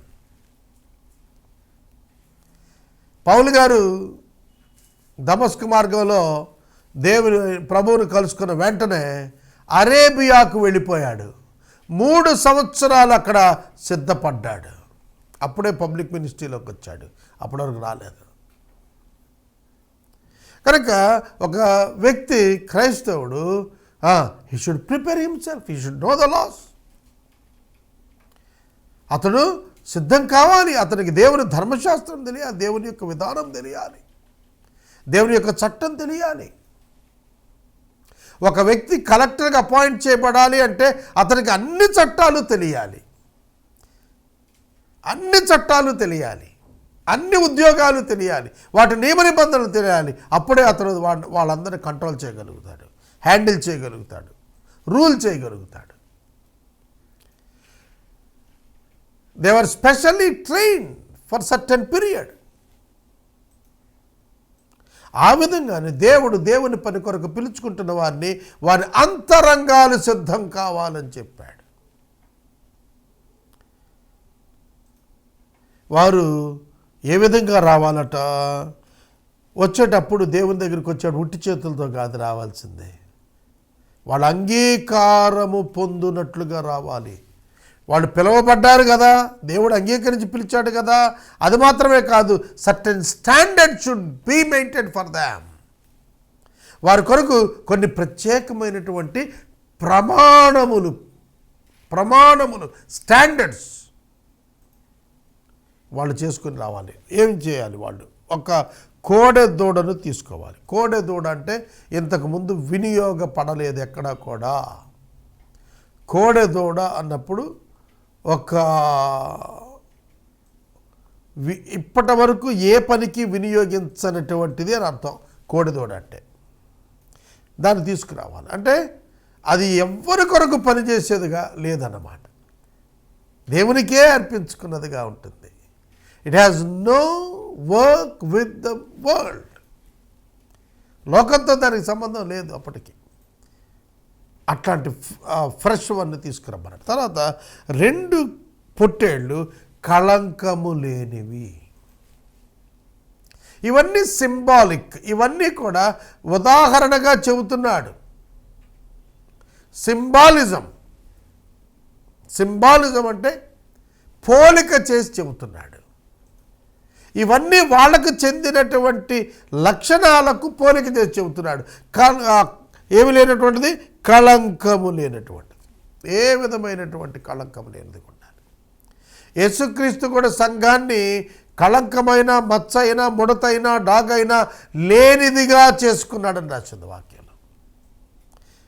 కనుక కళంకము లేని పొట్టేళ్ళు, నింద లేనటువంటి బ్రతుకులు, clean heart and clean life, pure life, మంచి జీవితం, పరిశుద్ధ జీవితం, అపవిత్రపరచబడని జీవితం కావాలి దేవుని సేవకి. Your character is most important in the leadership in Christianity. The character is the foundation of the leadership. క్రైస్తవ నాయకత్వంలో క్యారెక్టర్, వ్యక్తిత్వం, హృదయం ముఖ్యమైంది. దానికి సూచనే కోడెదూడ, 2 కళంకము లేని పొట్టేళ్ళు. తర్వాత పొంగని రొట్టె. పొంగిన రొట్టెలో బేక్ ఉంటుంది, బ్యాక్టీరియా, ఈస్ట్ అంటారు. దాన్ని వేస్తే పొంగుతుంది. అంటే అది కలిపితే పుల్లగా అయిపోతుంది కదా. అంటే పొంగని రొట్టె ప్యూర్ వన్, పరిశుద్ధమైన శరీరం. పొంగని రొట్టె శరీరానికి పోలికైతే పొంగని రొట్టె పరిశుద్ధ శరీరం, అన్డిఫైల్డ్, అపవిత్రపరచబడిన శరీరం, హోలీనెస్ ఇన్ బాడీ. శరీరంతో ఏ పాపము చేయకుండా ఉండేటువంటి పరిశుద్ధ శరీరం కావాలి. కన్యకను గురించి మాట్లాడుతున్నప్పుడు పరిశుద్ధురాలు అంటారంటే అర్థం ఏమిటి? అంటే వివాహమైన వాళ్ళు అపవిత్రులనా? కాదు అక్కడ అర్థం, అలా కాదు. పరిశుద్ధురాలు, కన్యక అని అంటే పురుషుని ఎరుగనిది. కనుక ధర్మం ఎరగనటువంటి ఆవిడ, వైవాహిక ధర్మం ఎరుగకుండా ఉన్నటువంటిది, ప్రత్యేకించబడి ఉన్నది, ఇంకా ఆ ధర్మంలో ప్రవేశించకుండా ఉన్న పవిత్రురాలుగా చెబుతాడు. కనుక ఇక్కడ కూడా అదే చెబుతున్నాడు. నూనె పూసిన పలచను అప్పుడు ఆ నూనె పరిశుద్ధాత్మనికి పూసినటువంటిది, అంటే కంప్లీట్గా కవర్ చేస్తుంది. పూయుట అంటే స్ప్రెడ్ చేయటం. ఒక అప్పము తీసుకుంటే దాని మీద నూనె చేత కంప్లీట్గా రుద్దినప్పుడు అది it covered by the oil, పరిశుద్ధాత్మ చేత అభిషేకించబడినది, ఆత్మదేవుని చేత నింపబడినటువంటి అనుభవం, తాకబడినటువంటి అనుభవం, పరిశుద్ధపరచబడినటువంటి అనుభవం. నూనె చేత అప్పములను వ్రాయాలి. తర్వాత గోధుమ పిండితో ఆ అప్పాలను చేయాలి. అది కూడా వాళ్ళు పిండి కూడా ప్రత్యేకంగా చెప్పాడు. గోధుమ యేసుక్రీస్తు ప్రభువుకు గుర్తు. గోధుమ గింజ చచ్చినప్పుడే అది విస్తారంగా ఫలిస్తుంది. రిజరెక్షన్కి సింబల్ ఆ సీడ్. మరణం పునరుత్థానాలకు గుర్తు గోధుమ అక్కడ ఉంది అంటే అది ఇంతకు ముందు చచ్చి మళ్ళా బ్రతికి వచ్చిన దానిలో నుండి వచ్చింది. It is having the experience of resurrection. గోధుమ గింజ పునరుత్థాన అనుభవం కలిగినదిగా మన జ్ఞాపకం చేస్తుంది. దాని నుంచి వచ్చిన పిండి షేప్లెస్. పిండికి షేపే ఉంటుంది, గోధుమకు షేప్ ఉంటుంది. పిండికి షేపే ఉంటుంది. విరిగి నలిగినటువంటి హృదయానికి గుర్తుగా అది కనబడుతుంది. వాటి గంప నిండుగా చేయాలి, పరిపూర్ణమైనటువంటిదిగా, సంపూర్ణమైన దేవునికి అవసరమైనటువంటి ప్రామాణికంగా దాన్ని చేసి వాటిని తీసుకొని రావాలి. ఆ గంపలో ఉన్నటువంటి అప్పాలు, కోడెదూడ, 2 కళంకము లేని ఆ గొర్రె పొట్టేళ్ళు తీసుకుని, దాట్ ఈస్ ద ప్రిపరేషన్. దేవుని సన్నిధికి వచ్చేటప్పుడు you must prepare to meet your God. దేవుని దగ్గరికి వచ్చాడు ఎట్టబడితే అట్ట కాదండి. You should prepare your self. నీ హృదయాన్ని సమర్పించుకోవాలి, నిన్ను నీవు ప్రత్యేకించుకోవాలి, నువ్వు సిద్ధపడాలి, నువ్వు ఒప్పుకోవాలి, నువ్వు అంగీకరించాలి. దాసునిగా మారటానికి నువ్వు అంగీకరించి రావాలి. కాబట్టి అవన్నీ తీసుకునే రావాలి. అవన్నీ లేకుండా ఊరికి చేతులు ఒప్పుకుండా రావటం కాదు. చూడండి, అవన్నీ తీసుకుని రావటం వారి యొక్క ఇష్టతను తెలియచేస్తోంది, వారి యొక్క సిద్ధపాటును తెలియచేస్తుంటే ఇక వారి కొరకు ఏం చేయాలో యాజకుడు 4వ వచనంలో అంటాడు. మరియు నీవు అహరోనును అతని కుమారులను ప్రత్యక్ష గుడారం యొక్క ద్వారం దగ్గర తీసుకొచ్చి నీళ్లతో వారికి స్నానం చేయించాలి. లోపల తీసుకురాకూడదు, బయట స్నానం చేయించాలి. వాళ్ళు ఎంత సిద్ధపడి వచ్చినా కూడా God requires further more cleansing. మేము ఇంటికాడ స్నానం చేసి వచ్చామంటే కుదరదు. కనుక చాలామంది మనుషులు ఏమనుకుంటారంటే మేము రకరకాల విధానాల్లో దేవుని వెతుక్కుంటున్నామని అనుకుంటారు. లేదు, దాట్స్ నాట్ ఇనఫ్. నువ్వు ఏ నీళ్లతో శుద్ధి చేసుకున్నావు అది కాదు. ఆ గుడారపు ద్వారము దగ్గర చేయబడే శుద్ధి కొరకైన నీటి చేత, యేసుక్రీస్తు ప్రభువు యొక్క వాక్యము చేతనే నీవు శుద్ధి చేయబడాలి. వాక్యము చేత ఉదక స్నానము చేయించమన్నాడు పౌలు గారు. దేవుడు మనల్ని వాక్యము చేత ఉదక స్నానం, స్టీమ్ బాత్, ఉదక స్నానం మరింత శుద్ధి చేస్తున్నాడు. సిద్ధపడి వచ్చిన వాళ్ళని మరింత శుద్ధి చేస్తున్నాడు. వాళ్ళని శుద్ధి చేయకుండా తీసుకురాకూడదు. కాబట్టి వాళ్ళు వచ్చారు, తీసుకుని రావని వాళ్ళు వచ్చారు. వాళ్ళు వచ్చినప్పుడు వారికి స్నానము చేయించాలి. గుడార ద్వారం దగ్గర చేయించాలి. It's like baptism. గుడార ద్వారం యేసుక్రీస్తుని సూచిస్తుంది. తండ్రి యొక్క, కుమారుని యొక్క, పరిశుద్ధాత్మ నామం వారికి బాప్తిస్మం ఇచ్చు. Unless until you take the baptism you are not eligible for God's work. దేవుని యొక్క రాజ్యమునకు కానీ దేవుని యొక్క పనికి కానీ బాప్తిస్మము ముఖ్యమైనటువంటిది. బాప్తిస్మము మనం ఏమనుకుంటాం, నీటితో శుద్ధి, కానీ స్పిరిచువల్గా మనకు ఆత్మచేత శుద్ధి. గుడారము ద్వారము యేసుక్రీస్తు, నీరు దేవుని యొక్క వాక్యము. కనుక దేవుని యొక్క ఆత్మచేత శుద్ధి చేయబడినటువంటి అనుభవం. హృదయ శుద్ధి కలిగిన వారు ధన్యులు, వారు దేవుని చూచెదరు. శుద్ధి జరగకుండా దేవుని దర్శనం లేదు. శుద్ధి జరగకుండా దేవుని దర్శనం లేదు. శుద్ధి పొందకుండా దేవుని దర్శనం లేదు. శుద్ధి పొందకుండా దేవుని దర్శనానికి రాకూడదు, లోపల ప్రవేశించకూడదు. అందుకనే శుద్ధి చేయబడినాడు. శుద్ధి భౌతిక శుద్ధి కాదు. కొత్త నిబంధనలో అంతరంగ శుద్ధి. Inner man should be cleansed. ఎంత కార్యక్రమం ఉందండి, చేయించాలి. తర్వాత 5వ వచనం నుండి 7వ వచనం వరకు ప్రధాన యాజకునికి అభిషేకము, వస్త్రధారణ ఎలా చేయాలో స్పెషల్గా చెప్పాడు. ఆ వస్త్రాలను తీసుకుని చొక్కాయిని, ఏఫోదు, నిలువుటంగీని, ఏఫోదును, పతకమును అహరోనుకు ధరింపజేయి. ఏఫోదు యొక్క విచిత్రమైన నడికట్టును అతను కట్టు, అతని తల మీద పాగాని పెట్టు, ఆ పాగా మీద పరిశుద్ధ కిరీటం ఉంచు. ఇది ప్లాన్ ఇస్తున్నాడు. ఇవన్నీ కూడా దైవాత్మ కలిగిన వారు, ప్రజ్ఞ కలిగిన వారు, వివేక హృదయము కలిగినటువంటి వారు ఇవి చెయ్యాలి అని దేవుడు చెప్పాడు. ఎవరు చేయాలి ఈ పని? దైవాత్మ కలిగినటువంటి వారి చేత దేవుడు ఈ పనులను చేయిస్తాడు. మనం గత అధ్యాయాల్లో మనం చూసాం. 28వ అధ్యాయంలో మనం చూసాము. 28వ అధ్యాయంలో జ్ఞానాత్మ పూర్ణత కలిగినటువంటి వారు, వివేక హృదయం కలిగిన వారు ఈ వస్తువులను తయారు చేయాలని చెప్పి 1వ వచనం నుండి 4వ వచనం వరకు 28వ అధ్యాయం నిర్గమకాండంలో రాశాడు. వాళ్ళే కుట్టాలి ఈ వస్త్రాలు. అహరోను వేసుకునేటువంటి ఈ గార్మెంట్స్ అన్నీ కూడా ఎక్కడ పడితే అక్కడ కుట్టించకూడదు, ఎవరు పడితే వాళ్ళు కుట్టకూడదు, ఏ మెటీరియల్ పడితే ఆ మెటీరియల్ వాడకూడదు. దానికి ఒక స్పెసిఫిక్ కలర్ ఉంది, దానికి స్పెసిఫిక్ డిజైన్ ఉంది, దానికి స్పెసిఫిక్ గార్మెంట్స్ డీటెయిల్స్ ఉన్నాయి.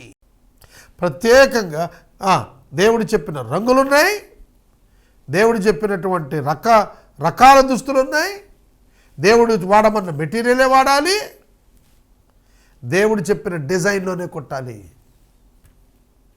ఎందుకంటే ఇది క్రీస్తు మార్పు లేని స్వభావాన్ని సూచిస్తుంది. It represent the nature of Jesus Christ and the work of Jesus Christ. యేసు యొక్క స్వభావాన్ని, యేసు యొక్క పనిని సూచించేవాడు ఇతడు. కాబట్టి ఈ దుస్తులలోకి వచ్చిన తర్వాత ఒకసారి మీరు జాగ్రత్తగా వినాలి. నేను చెప్పే మాట, ఇప్పుడు నేను చెప్పే మాట చాలా జాగ్రత్తగా వినాలి. ఈ దుస్తులలోకి వచ్చే వరకు కూడా అతడు ప్రధాన యాజకుడు కాలేడు. చూడండి, పాళెంలోంచి వేరయ్యారు, లేవీలోంచి వేరయ్యారు, ప్రత్యేకించుకున్నారు, సిద్ధపడ్డారు, కోడదోడ తీసుకున్నారు, గొర్రె పొట్టాలు తీసుకున్నారు, అప్పాలు తీసుకున్నారు, వచ్చారు, ద్వారం దగ్గర స్నానం చేశారు. అక్కడ తావలేదు. స్నానం చేసిన తర్వాత ప్రధాన యాజకుడిగా ఉండటానికి అహరోనుకి ఆ వస్త్రాలు తొడగాలి. ఆ వస్త్రాలు కూడా అందరు కుట్టినవి కాదు, దేవుని ఆత్మ చేత నింపబడి జ్ఞాన వివేక ఆత్మ కలిగిన వారే అది చేస్తారు. వాళ్ళు చేసిన తర్వాత అందుకేనండి మనము దేవుని చేతి పని అయి ఉన్నాము అంటాడు పౌలు. We're the workmanship of God. We are preparing in the hands of God. దేవుని చేతులలో మనం సిద్ధం చేయబడుతున్నాము. ప్రవక్త అంటున్నాడు, ఆయన నిన్ను అరచేతిలో చెక్కుకున్నాడు. దేవుడు నిన్ను తాను స్వయంగా చేసుకుంటున్నాడు తన పని కొరకు. అందుకని పౌలు అంటాడు, ఈ సామర్థ్యం మా వల్ల కలిగింది కాదు, దేవుడు ఇచ్చింది అంటాడు. Your power inbuilted. నీలో దేవుని ఆత్మ నువ్వు చేయాల్సిన పని కొరకైనటువంటి శక్తి సామర్థ్యాలను ఇన్బిల్ట్ చేసి ప్రిపేర్ చేశాడు. లోపల ఉంచి నేను సిద్ధం చేశాడు. అలాగే ఇక్కడ కూడా మనం చూస్తున్నప్పుడు అతనికి స్నానం చేయించిన తర్వాత వస్త్రాలు తొడిగించాలి. ఆ వస్త్రాల్లో చొక్కాయి ఉన్నది, ఏఫోదు అంగీ ఉన్నది, ఏఫోదు ఉన్నది, న్యాయ విధాన పథకం ఉన్నది. అవన్నీ ధరించిన తర్వాత విచిత్రమైన నడికట్టు కట్టాలి. బెల్ట్, విచిత్రమైన నడికట్టు కట్టాలి. అతని తల మీద పాగా పెట్టాలి, క్యాప్ పెట్టాలి.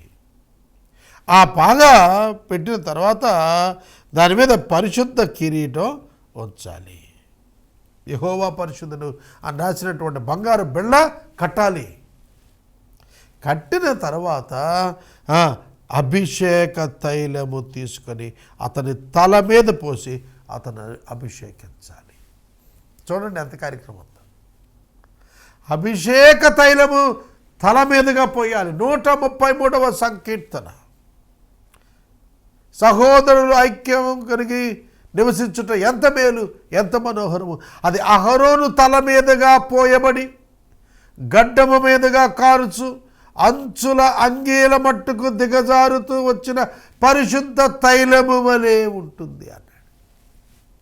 అంటే ఈ అనాయింట్మెంట్లో ఆయిల్ ఆ తల మీద పాగా మీద పోస్తూ ఉంటే అంచుల యొక్క ఎండింగ్ వరకు కూడా, అంచుల వరకు కూడా, తల నుండి పాదముల వరకు ఉన్నటువంటి వస్త్రము ఆ నూనెతో తడిసిపోతుంది.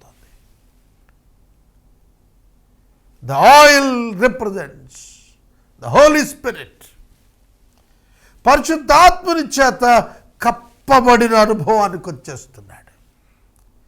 He should be covered with the Holy Spirit when he is in the presence of God. దేవుని సన్నిధిలో ఉన్నప్పుడు నిండుగా కూడా దేవుని ఆత్మ చేత నింపబడిన అనుభవం, కప్పబడిన అనుభవం.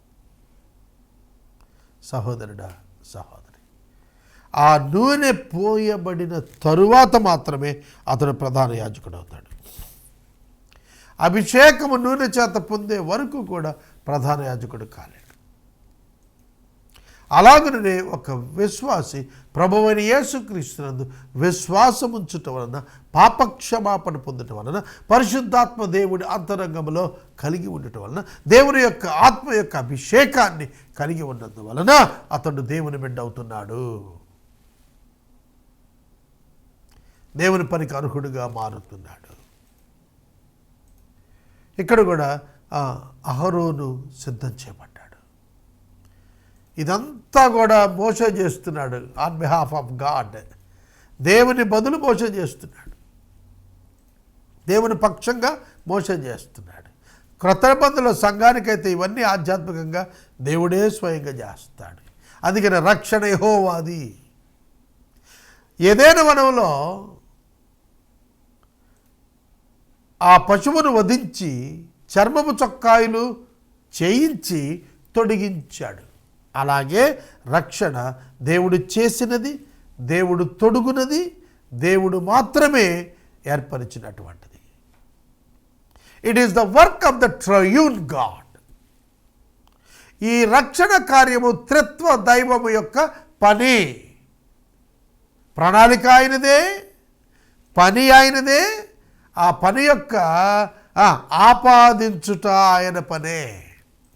తండ్రి అయిన దేవుడు రక్షణ కొరకు ఆదేశించాడు, కుమారుడు రక్షణను సిద్ధం చేశాడు, పరిశుద్ధాత్ముడు రక్షణను విశ్వాసికి అందించాడు.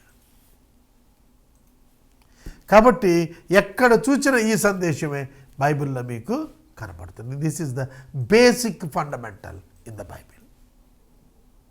బైబిల్లో ఇది బేసిక్ ఆధారాలతో ఇది ఒకటి. కనుక గుర్తెరగండి, అహరోనును అభిషేకించడానికి అభిషేక తైలం పోయాలి.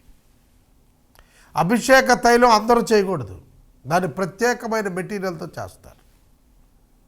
సుగంధ సంభారం, అహరోను యొక్క ఒక ప్రత్యేకమైన వాసన వస్తుంది.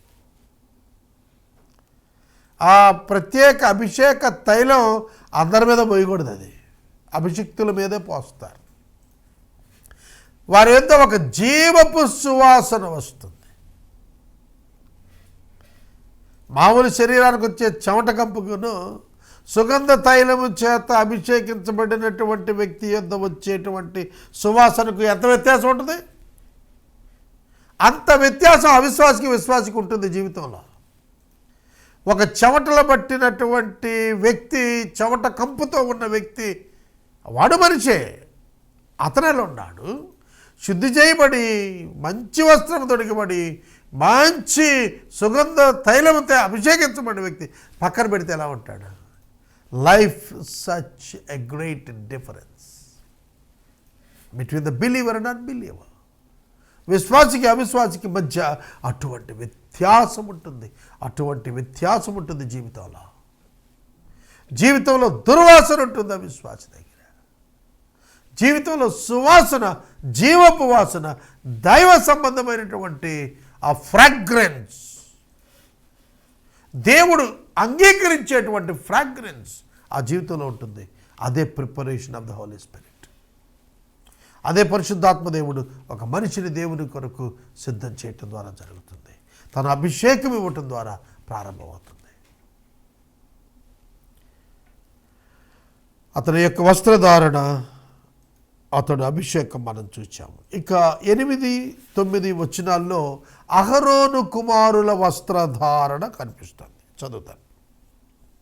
మరియు నీవు అహరోను కుమారులను సమీపింపజేసి, నువ్వు వాళ్ళని సమీపించడం కాదు, వాళ్ళు నన్ను సమీపింపజేయాలి. అంటే ప్రత్యక్ష గుడారపు ద్వారం దగ్గరికి వాళ్ళను నువ్వు తీసుకురావాలి. నువ్వు వెళ్ళి వాళ్ళను సమీపించడం కాదు, వాళ్ళు నిన్ను సమీపించడం కాదు, మీరిరువురు కలిసి నన్ను సమీపించాలి. That is the issue. కనుక మోషే వాళ్ళని తీసుకొచ్చాడు కదా అని వాళ్ళు మోషే దగ్గర రాలేదు. మోషే వారిని తీసుకొని దేవుని గుడారం దగ్గర, ద్వారం దగ్గర కనపడాలి. They both should come before the door of tabernacle. ప్రత్యక్ష గుడారం యొక్క ద్వారం ఎదుట మోషే కనపడాలి, మోషేతో పాటుగా అహరోను కుమారులు కనపడాలి. పరలోక రాజ్యానికి యేసుక్రీస్తు ప్రభు ఒక్కడే వెళ్ళిపోయాడా? ఆయన స్వరక్తం తీసుకుని వెళ్ళి కనపడినప్పుడు he delivered all the people. మనుషులందరూ విమోచించి మనుషులందరి పక్షంగా దేవుని ఎదుటికి వెళ్ళి కనపడ్డాడు. యేసుక్రీస్తును మాత్రమే చూచాడు ఆ దేవుడు. యేసుక్రీస్తునందు ఆయన యందు విశ్వాసం ఉంచిన వారి సమూహాన్ని కూడా దేవుడు యేసుక్రీస్తును చూచాడు. యేసుక్రీస్తునందు ఒక గొప్ప సమూహాన్ని దేవుడు చూచాడు. ఎఫెసీ పత్రిక 1వ అధ్యాయం 6వ వచనంలో క్రీస్తు యేసునందు మనలను ఆయన చూచెను. అర్థం చేసుకోండి దేవుని వాక్యాన్ని. We are in Christ. మనం క్రీస్తు నందున్నాము. కనుక వారు గుడారం యొక్క ద్వారం దగ్గరికి నువ్వు వాళ్ళని సమీపింప చేయాలి, తీసుకురావాలి. వారిని తీసుకుని రావాలి. 9వ వచనం, అహరోనుకును అతని కుమారుకును దట్టిని కట్టి వారికి కుళ్ళాయిలను ఏర్పరచాలి. అంటే స్పెషల్ హెడ్ కవరింగ్. కుళ్ళాయి అంటే హెడ్ కవరింగ్, వాళ్ళ తలను కవర్ చేస్తున్నది. బోనెట్ అంటారు. కారుకి ఇంజిన్కి పైన బోనెట్ ఉంటుంది. ఆ బోనెట్ అంటే పై తొడుగు, తల మీద ఆ తొడుగు పెడతారు. అది కుళ్ళాయి అన్నారు దాన్ని. స్పెషల్ హెడ్ కవరింగ్ కుళ్ళాయి అంటే అర్థం. వాడిని వేయాలి. వేసి నిత్యమైన కట్టడను బట్టి యాజకత్వం. అప్పుడు కుళ్ళాయిలు వేసిన తర్వాత special holy garment on head వేసిన తరువాత అప్పుడు యాజకత్వము వారిది అగును. Then they are eligible to start their work. Then they are the priests of God on the job of God. అప్పుడే వారు దేవుని సేవకులు అవుతారు, దేవుని కొరకు పనిచేయటానికి దేవునికి చెందిన వారు అవుతారు. They belongs to God. They are the army of God. వారు దేవుని సైన్యం అవుతారు. సోదరుడా సోదరి చూడండి, ఏర్పాటు, పిలుపు, పరిశుద్ధపరచబడటం, ప్రతిష్ఠ చేయబడటం, అభిషేకం చేయబడటం, ప్రత్యేకించబడటం, సిద్ధపడటం, ఇవన్నీ అయిన తర్వాతే they are eligible to stand in the presence of God. దేవుని సన్నిధిలో నిలుచుటకు వాళ్ళు యోగ్యులుగా మారుతున్నారు. వారిది అవుతుంది నిత్యమైన కట్టడ, అన్చేంజ్డ్ ప్రిసెప్ట్. ఈ కట్టడ మార్పు లేనివి. కట్టడ అంటేనే మార్పు లేదు, స్టాట్యూస్ అంటే మార్పు లేనివి. కనుక ఈ కట్టడ నిత్యమైనటువంటిది. It's not temporary, it's a permanent one. ప్రభువైన యేసుక్రీస్తునందు దేవుడు చేసినటువంటి యాజకత్వము శాశ్వతమైన యాజకత్వము.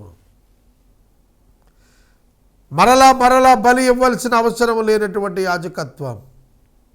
స్వరక్తం చేత ఒక్కసారే పరిశుద్ధ శిబిరములో ప్రవేశించినటువంటి యాజకత్వం. Once for all the sins were forgiven. The sins of all the people of the world were forgiven once for all. ప్రపంచ మానవుల యొక్క పాపములు ఎన్ని ఉన్నవో అన్నీ ఒక్కసారి క్షమించబడ్డ, అన్నింటికీ వెల చెల్లించబడింది యేసుక్రీస్తులో.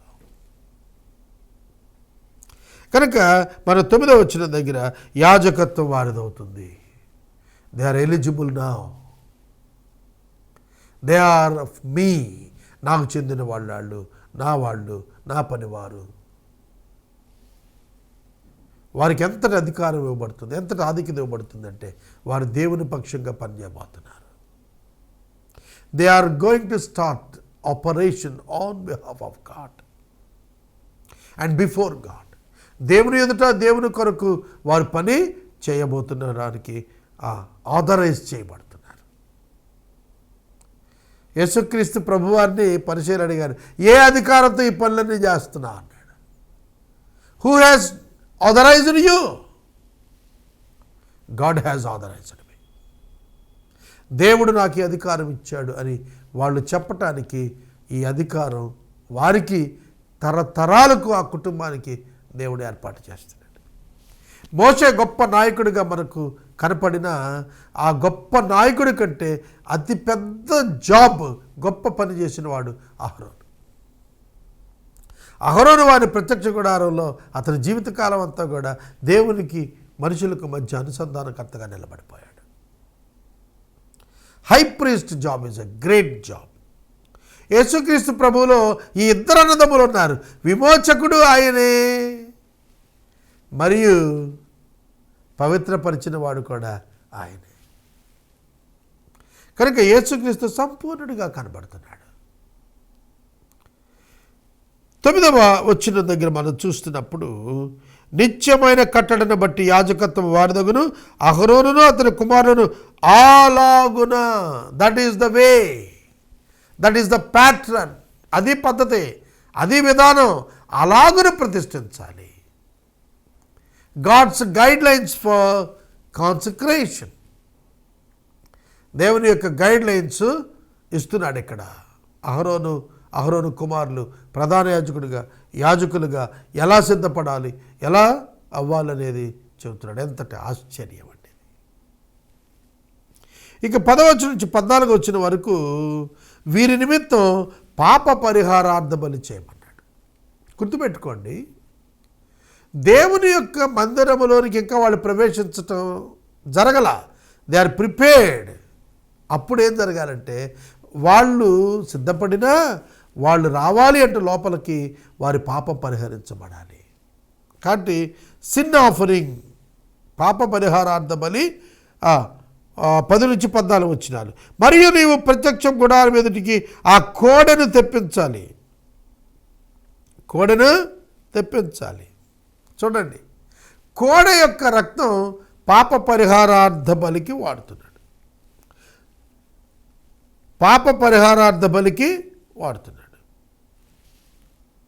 తర్వాత మరొక బలిస్తాడు, దహన బలిస్తాడు. ఆ తర్వాత ప్రతిష్ఠిత కొరకైనటువంటి అర్పణ ఇస్తాడు.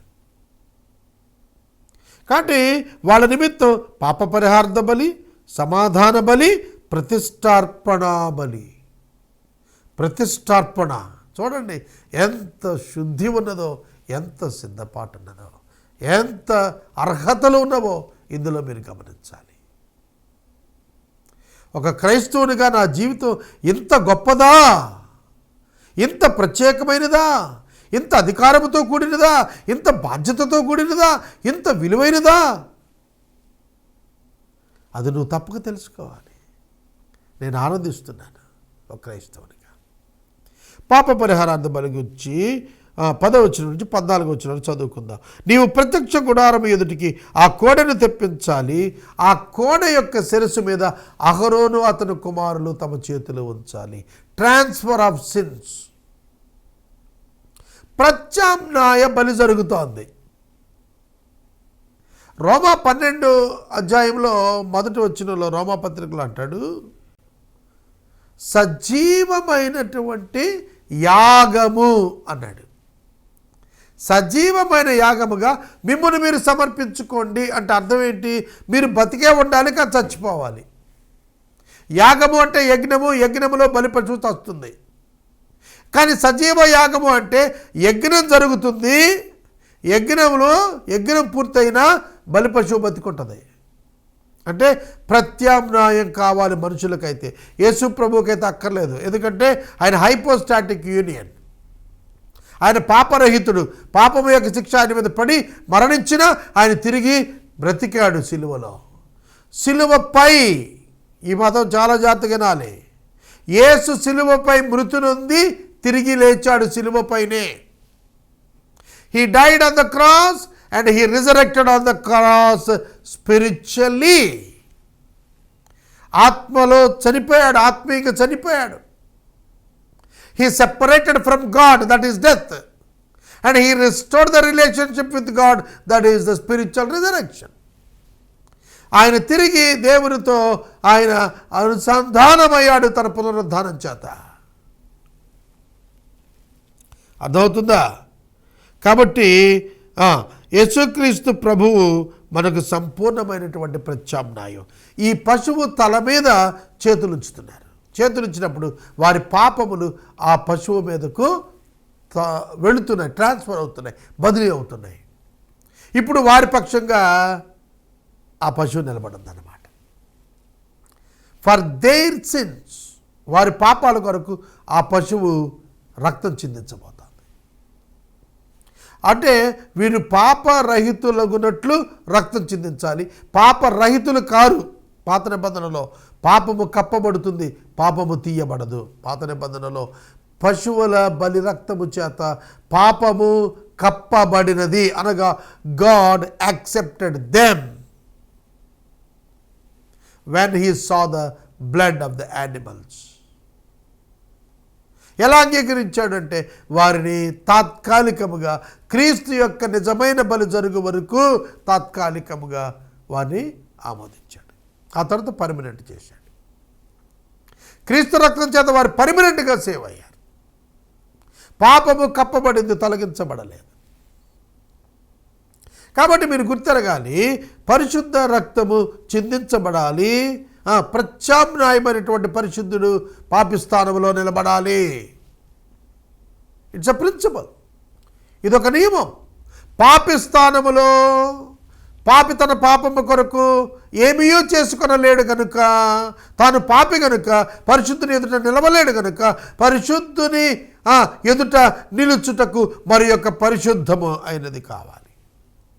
అన్బ్లెమిష్, నింద లేనటువంటిది, పాపము లేనటువంటి రక్తము కావాలి. జంతువులకేం పాపం ఉంటుందండి.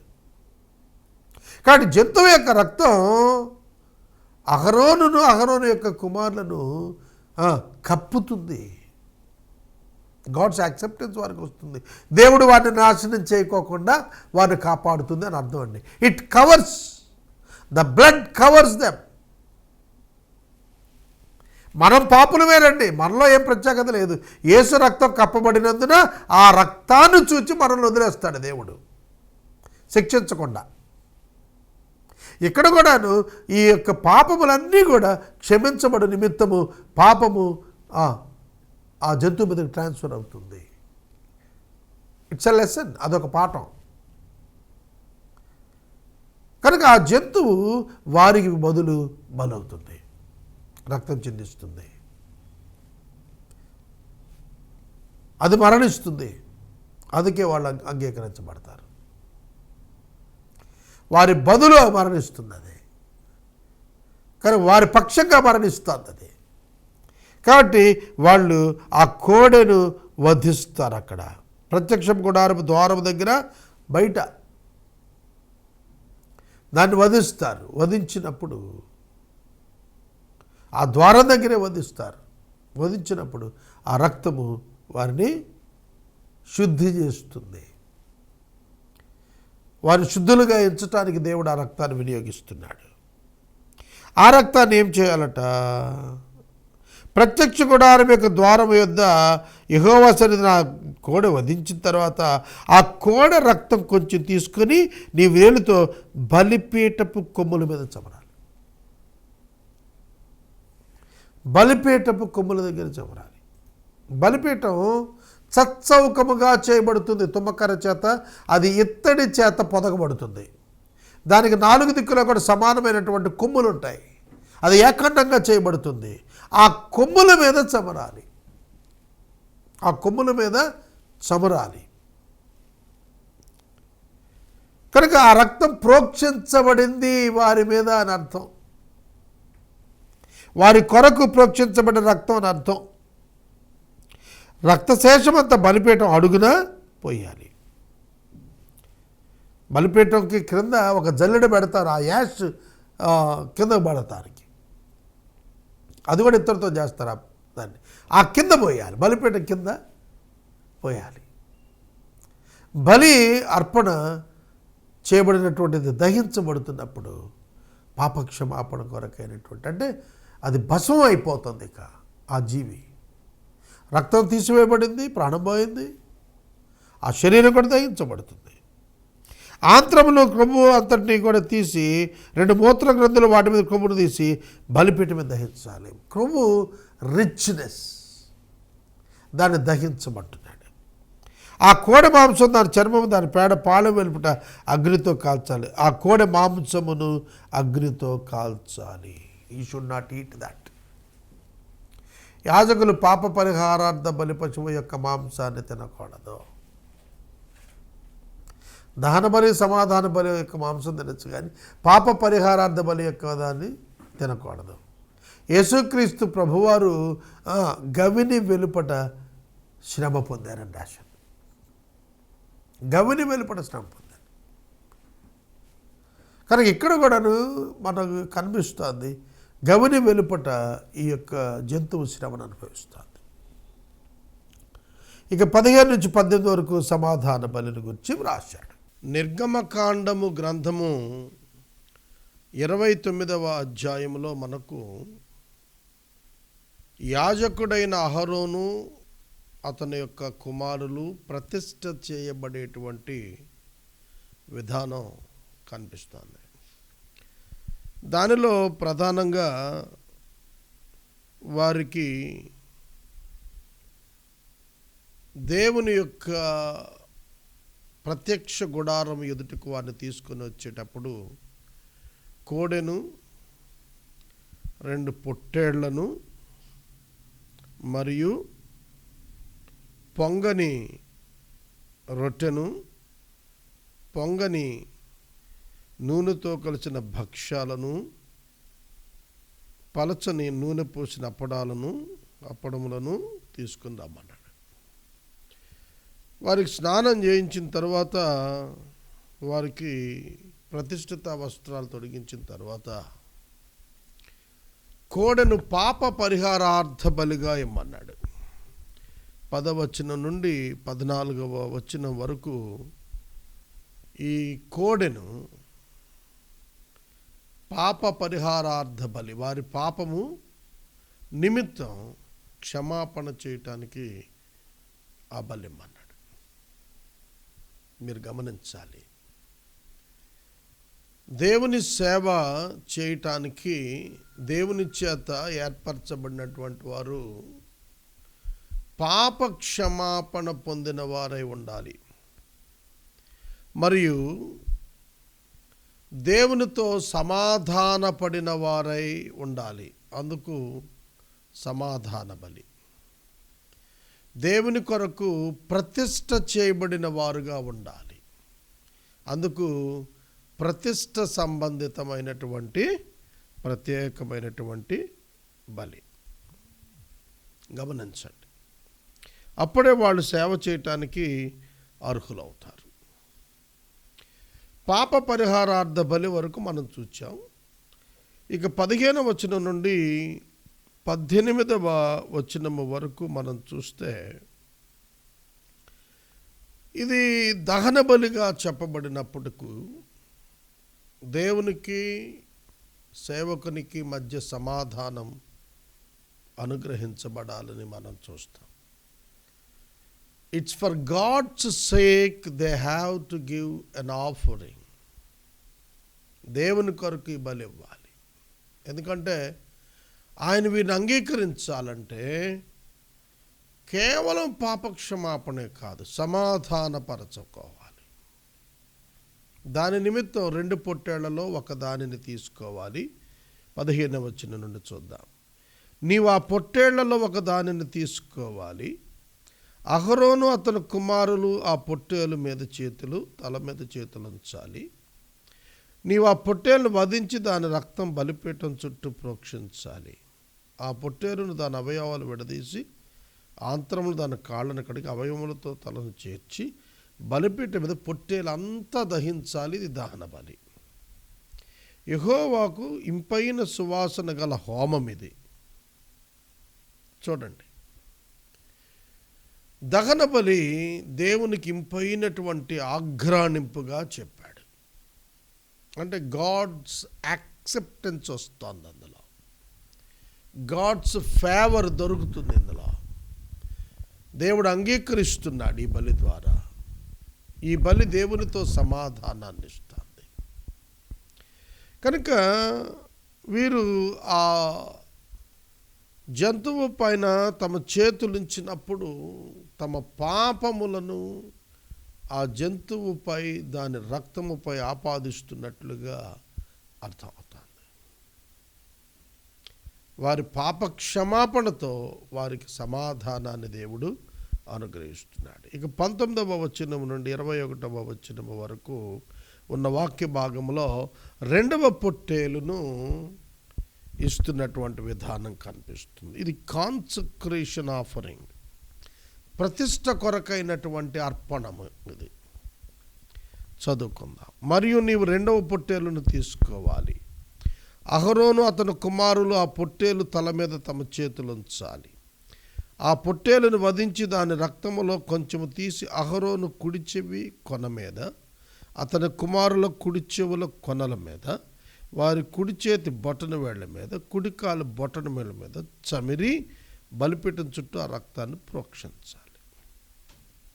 మరియు నీవు బలిపీఠం మీద రక్తములో అభిషేక తైలంతో కొంచెం తీసుకుని అహరోను మీద, అతని వస్త్రాల మీద, అతని కుమారుల యొక్క వస్త్రాల మీద ప్రోక్షించాలి. అప్పుడు అతని వస్త్రాలు, వారి కుమారుల వస్త్రాలు ప్రతిష్ఠితాలవుతాయి.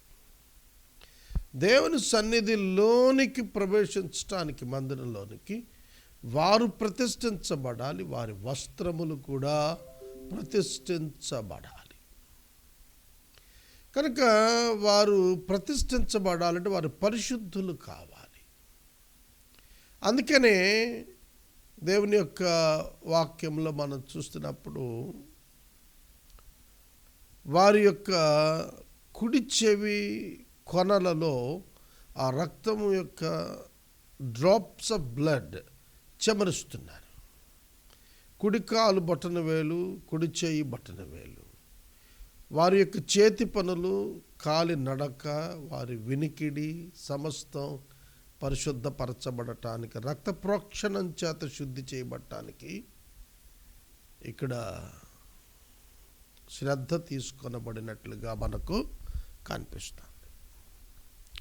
వారు పరిశుద్ధపరచబడిన తరువాత, ప్రతిష్ఠించబడిన తరువాతే దేవుని మందిరంలోనికి వాళ్ళు రావాలని దేవుని యొక్క వాక్యము జ్ఞాపకం చేస్తోంది. ఇక 22వ వచనము మొదలు 28వ వచనము వరకు కూడాను వారు చేయవలసినటువంటి ప్రత్యేకమైనటువంటి అర్పణలు, వారు అంగీకరించబడుటకు వారు ధరించిన వస్త్రము కొరకు ప్రత్యేక అర్పణలు. మరియు అది ప్రతిష్ఠితమైన పొట్టేలు కాబట్టి దాని క్రొవ్వును, క్రొవ్విన తోకను, ఆంత్రముల కప్పును, క్రొవ్వును, కాలేజమును, వపను, 2 మూత్రగిందులను, వాటి మీద క్రొవ్వును, కుడి జబ్బను, ఒక గుండ్రని రొట్టెను, నూనెతో వండిన భక్ష్యములు, యెహోవా ఎదుట పొంగిన వాటిలో పలుచిన ఒక అప్పడమును నీవు తీసుకొని అహరోను చేతులలోను అతని కుమారుల చేతులను వాటిని ఉంచి అల్లాడింపబడు నైవేద్యంగా వాటిని నీవు యెహోవాకు యెహోవా సన్నిధిలో వాటిని అల్లాడించాలి, అర్పించాలి. ఇది నైవేద్యం.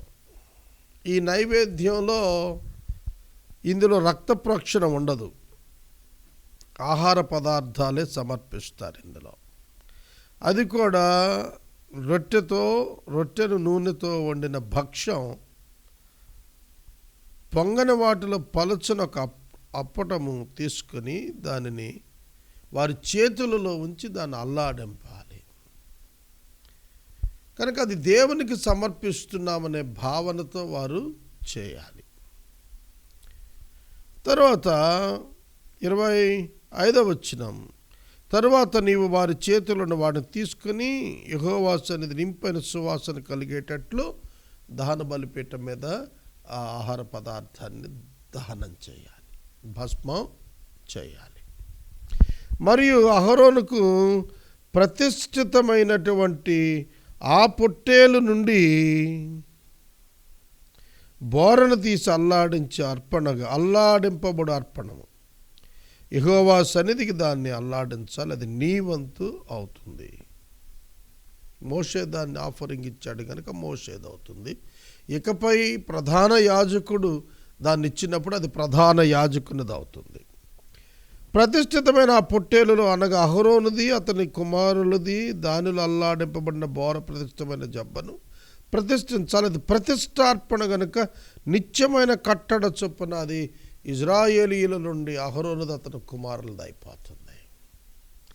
ఆ అర్పణ కార్యక్రమం జరిగించినటువంటి యాజకులకు ఆ కుడి జబ్బ వారి కొరకే ప్రత్యేకంగా ఇవ్వబడుతుంది. అది ఇజ్రాయేలీలు అర్పించు సమాధాన బలులలో నుండి తాము చేసిన ప్రతిష్టార్పణ అనగా వారు యెహోవాకు చేసిన ప్రతిష్టార్పణగా ఉంటుంది. మరియు అహరోను ప్రతిష్ఠితమైన వస్త్రాలను అతని తర్వాత అతని కుమారులవి అవుతాయి. వారు అభిషేకం పొందుటకు ప్రతిష్ఠించబడుటకు వాటిని ధరించుకోవాలి. అభిషేకం పొందాలి అన్నా ప్రతిష్ఠించబడాలి అన్నా వారి వస్త్రం మార్చబడుతున్నట్లుగా కనిపిస్తుంది ఇక్కడ. వారి వస్త్రం వారి జీవిత క్రియలను జ్ఞాపకం చేస్తుంది. కనుక ఒక వ్యక్తి యొక్క జీవితం మార్పు చెందకుండా, క్రియలు మార్పు చెందకుండా, పరిశుద్ధపరచబడకుండా, ప్రతిష్ఠ చేయబడకుండా ఆ వ్యక్తి దేవుని సేవకు పనికిరాడని ఇక్కడ అర్థం. అతని కుమారులలో ఎవడు అతనికి ప్రతిగా యాజకుడు అవుతాడో అతడు పరిశుద్ధ స్థలంలో సేవ చేయటానికి ప్రత్యక్ష గుడారంలోనికి వెళ్ళేటప్పుడు 7 దినములు ఆ వస్త్రాలు వేసుకోవాలి. ఇది దేవుని కట్టడ. కనుక దేవాలయములో మందిరములోనికి వెళ్ళి ఆరాధన కొరకు ఉపక్రమిస్తున్నప్పుడు ప్రతిష్ఠిత వస్త్రం లేకుండా వెళ్ళకూడదు. ఇది ఆధ్యాత్మికంగా ఆలోచిస్తే రక్షించబడాలి, దేవునితో సమాధానం కలిగి ఉండాలి, దేవునికి ఇంపైనటువంటి జీవితం కలిగి ఉండాలి, దేవునికి సమర్పించుకున్న అనుభవాన్ని కలిగి ఉండాలి, మంచి ప్రవర్తన, నిందారహితమైన ప్రవర్తన, పరిశుద్ధ జీవితం కలిగి ఉండాలి. అలాంటి వారే దేవుని సేవలో పనికొస్తారు. కనుక దేవుని సేవ సాధారణమైనది కాదు. కేవలం 4 వాక్యపు మాటలు వచించితే సేవకుడు అయిపోడు. జీవితం రూపాంతరం చెందిన అనుభవానికి రాకపోతే ఒకడు సేవకుడు కాలేడు. ఇక మనకి 29వ వచనము మొదలుకొని కొన్ని ప్రత్యేకమైనటువంటి మందిరపు రైట్స్, కొన్ని విధులను గురించి చెబుతూ వచ్చాడు. 31వ వచనం నుండి మనం 37వ వచనము వరకు ఉన్న వాక్య భాగములో ఈ కొన్ని కాన్సక్రేషన్ రైట్స్ మనం చూస్తాము. మరియు నీవు ప్రతిష్ఠితమైన పొట్టేలును తీసుకొని పరిశుద్ధ స్థలంలో దాని మాంసాన్ని వండాలి. అహరోను అతని కుమారుడు ప్రత్యక్ష గుడారం యొక్క ద్వారం దగ్గర పొట్టేలు మాంసమున గంపలలో రొట్టెలు తినాలి. వారి ప్రతిష్ఠ చేయుటకు వారి పరిశుద్ధపరచుటకు వేటి వలన ప్రాయశ్చిత్తం చేయబడిందో వాటిని వారు తినాలి. చూడండి, ప్రాయశ్చిత్తం చేసిన తరువాత దానిలో నుండి వండినటువంటి దానిని వారు భుజించాలి. They are the partakers of that sacrifice. దేవుడు దానిని అంగీకరిస్తున్నాడు. విధిగా వారు భుజించుట వలన వారు దేవుని పక్షంగా దానిని ఆరగిస్తున్నారని మనకు అర్థమవుతుంది. వారు ప్రతిష్ఠ చేయుటకు వారిని పరిశుద్ధపరచుటకు వేటి వలన ప్రాయశ్చిత్తం చేయబడిందో వాటిని వారు తినాలి. అది పరిశుద్ధమైనది, అన్యుడు వాటిని తినకూడదు. అది సేవకుడే తినాలి, ఎందుకంటే దేవుని పక్షంగా సేవకుడు కనుక. అది వారి యొక్క పోషణార్థమైనటువంటి విధులలో ఒకటిగా దానిని దేవుడు వారి కొరకు అనుగ్రహించాడు. 35వ వచనం, నేను నీకు ఆజ్ఞాపించిన వాటన్నింటిని బట్టి నీవు అట్లు అహరోను అతని కుమారులు చేయాలి. 7 దినాలు వారిని ప్రతిష్ఠ చేయాలి. ఒక్కరోజు కాదు, 7 రోజులు ప్రతిష్ఠ. అంటే పరిపూర్ణమైనట్లుగా ప్రతిష్ఠించుకుంటేనే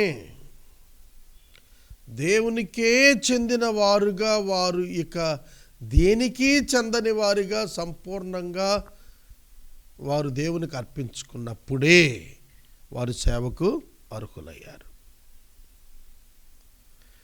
ప్రాయశ్చిత్తము నిమిత్తము నీవు ప్రతిదినము ఒక కోడెను పాప పరిహారార్థ బలిగా అర్పించాలి. బలిపీఠం నిమిత్తం ప్రాయశ్చిత్తం చేయటానికి పాప పరిహారార్థ బలి అర్పించిన దాన్ని ప్రతిష్ఠించుటకు దానికి అభిషేకం చేయాలి. 7 దినములు నీవు బలిపీఠ నిమిత్తం ప్రాయశ్చిత్తం చేసి ఆ బలిపీఠాన్ని పరిశుద్ధపరచాలి. అది అతి పరిశుద్ధంగా ఉంటుంది.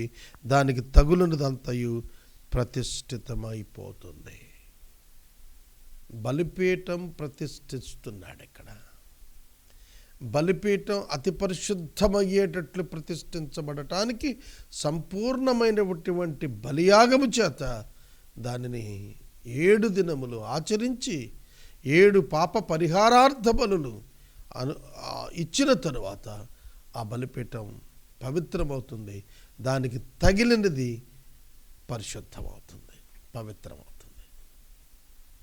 యేసుక్రీస్తు బలిపీఠానికి చక్కటి గుర్తు. మత్తయి సువార్త 8వ అధ్యాయంలో కుష్ఠరోగి యేసుక్రీస్తు ప్రభువునొద్దకు కొండ మీది ప్రసంగం అనంతరం వచ్చాడు. ఆయన కొండ దిగి వస్తున్నాడు, కుష్ఠరోగి ఆయన దగ్గరికి వచ్చాడు. సాధారణంగా కుష్ఠరోగి మనుషుని తాకినా, యాజకుని తాకినా, యాజకుడైనా మనిషి అయినా 7 దినాలు అతడు అపవిత్రుడై ఉంటాడు. కానీ విచిత్రం, ఇక్కడ 7 దినాలు అతడు అపవిత్రుడు, అతను తాకిన వాడు అపవిత్రుడు కావలసి ఉండగా యేసును అతడు తాకినప్పుడు యేసు అపవిత్రుడు కాకపోగా వాడు పవిత్రుడయ్యాడు. బలిపీఠమునకు ఏది తగులుతుందో అది ఖచ్చితంగా ఏమవుతుంది? ప్రతిష్ఠితం, పరిశుద్ధం అయిపోతుంది. గుర్తుపెట్టుకోండి. కానీ యేసుక్రీస్తు ప్రభువు శిలువలో ఆయన సంపూర్ణమైనటువంటి బలిపీఠంగా కనిపిస్తాడు. ఆయనకు తగిలిన వారు, ఆయన ఎవరికి తగిలితే వారు పరిశుద్ధులైపోతారు, ప్రతిష్ఠితులైపోతారు. కనుక క్రీస్తుకు బలిపీఠం అద్భుతమైన సాక్ష్యంగా ఉన్నది. ఇక 38వ వచనము మొదలుకొని 42వ వచనం వరకు మనం చూస్తే యాజకుల యొక్క విధులు మరియు దహన బలులు ఇచ్చుట వివరము మనకు కనిపిస్తున్నది. 38వ వచనము మొదలు 42వ వచనం వరకు. నీవు బలిపీఠం మీద నిత్యం అర్పించవలసినది ఏమనగా ఏడాదివి 2 గొర్రె పిల్లలు, ప్రతి ఉదయం 1, ప్రతి సాయంకాలం 1, దంచి తీసిన 30 నూనెతో కలిపిన 10వ వంతు పిండి పానీయార్పణముగా 30 ద్రాక్షారసమున మొదటి గొర్రెపిల్లతో అర్పించాలి. సాయంకాలమున 2వ గొర్రెపిల్లను అర్పించాలి. ఇది యెహోవాకు ఇంపైన హోమం అయ్యేటట్లు ఉదయకాలమందు అర్పణను దాని పానీయార్పణ అర్పించినట్లే సాయంకాలమున అర్పించాలి. చూడండి, ఇది మనకు ఈ అర్పణను గూర్చినటువంటి ప్రత్యేక విషయాన్ని తెలియచేస్తోంది. ఇది యెహోవా సన్నిధిని సాక్ష్యపు గుడారం యొక్క ద్వారము దగ్గర నిత్యమైనటువంటి అర్పణగా, దహన బలిగా మరి ఇక్కడ తెలుస్తోంది. నీతో మాట్లాడుటకు నేను వచ్చి అక్కడ మిమ్మల్ని కలుసుకుంటాను అన్నాడు. ఎక్కడైతే దేవునికి మానవునికి మధ్యన సమాధానము స్పష్టముగా ఏర్పడినదో అక్కడనే దేవుడు వారితో మాట్లాడతాడు. దేవునితో సమాధానము లేకుండా దేవుని స్వరము వినుట అసాధ్యం.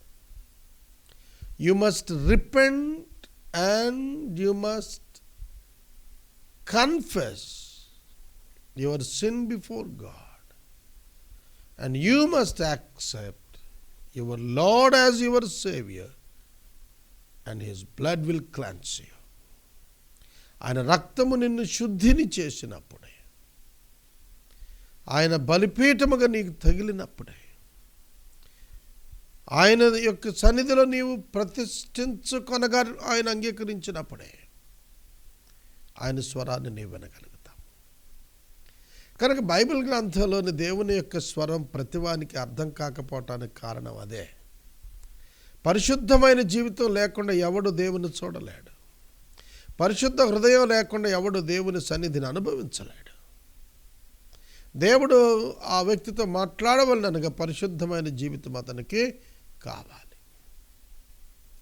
దేవుని చేత తాకబడిన జీవితం, దేవుని రక్తము చేత ప్రోక్షించబడిన జీవితం కావాలి. ఇది లేకుండా సాధ్యం. కనుక మనం 38 నుండి 42 మధ్యన యాజకులు యొక్క కొన్ని విధులు మనం చూచాం. ఇక 42వ వచనములో మనము 43వ వచనము మొదలు 46వ వచనంలో promise of God's glory and presence, దేవుని యొక్క అద్భుతమైన మహిమ ప్రదర్శన వారికి వాగ్దానంగా ఎట్లా ఇవ్వబడిందో చూస్తాము. చదువుదాము. ఇది యెహోవా సన్నిధిని సాక్ష్యపు గుడారం యొక్క ద్వారమున తరతరాలకు నిత్యంగా అర్పించేటువంటి దహన బలి. నేను అక్కడికి వచ్చి కలుసుకుంటాను. 43వ వచనం, అక్కడికి వచ్చి ఇశ్రాయేలీయులను కలుసుకుంటాను, అది నా మహిమ వలన పరిశుద్ధపరచబడుతుంది.